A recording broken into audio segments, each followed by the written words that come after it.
I get way too philosophical in the studio. You guys have probably noticed that I'm wearing the same outfit as several of my other philosophy videos, and that's because we're literally just filming them one after another, because as I go on different rants and tirades and talks, Nick says, hey, I'm gonna turn the camera on and we're gonna record this.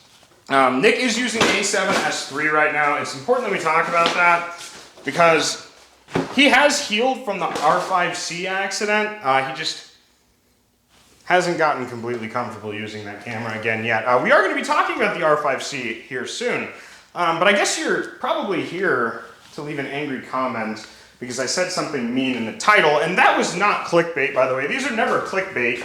They're clickbait-y, but it's never clickbait.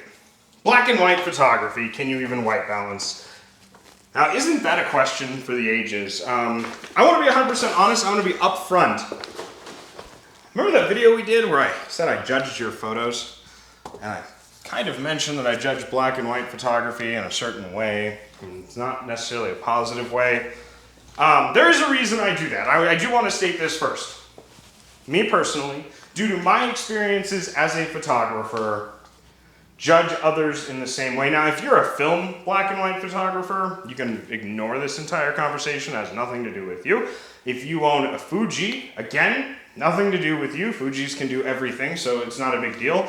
But what I want to talk about is when I see a portfolio, not one image, not two images, not a couple of images here and there, but when I see in a portfolio that is 99%, 75% actually, black and white, I automatically assume you don't know how to set the white balance on your camera.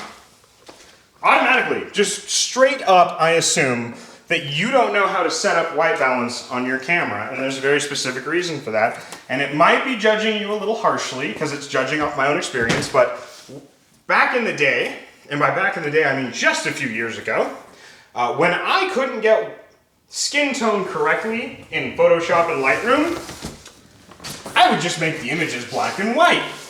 Because you can't tell the skin tone is wrong if it's in black and white.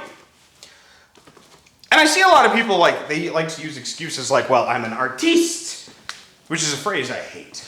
Every photographer is an artist. Even documentary photographers are artists. I hate that phrase. I'm an artiste, so I can do bad things and just use that as an excuse. Because generally the compositions are bad too. And blurry images, that's the thing we need to remember though. I don't know the context of these photographers. I don't know if they prefer black and white just because they enjoy taking photos in black and white. There's something nostalgic about it. They like the contrast. They like the drama that it adds. I don't know these things. But it's a judgment that I share with a lot of other photographers because I've talked to a lot of photographers about this exact point, and they all had the same thing to say about it. They judged black and white portfolios that same way. That's the danger of the internet, I guess. We are throwing out our images, and trust me, I've gotten judged for artistic photos that I have done. Again, I hate that phrase, artiste. But I have been judged for some of the more experimental things that I've thrown up before. And you kind of just got to take it with a grain of salt. You got to explain, well, this is what I was going for. I succeeded in doing it. And if they believe you, that's great. If they don't believe you, that's on them. Who cares? The problem is the people who get mad. See, photography, what I've noticed with the internet, specifically my Canon R5C videos, see, I told you that would be relevant at the beginning, has bred this kind of toxic, you do it my way or you're wrong mentality. And I'm guilty of that too. Like I said, I've judged those black and white photos in ways that I probably shouldn't, but I still do it.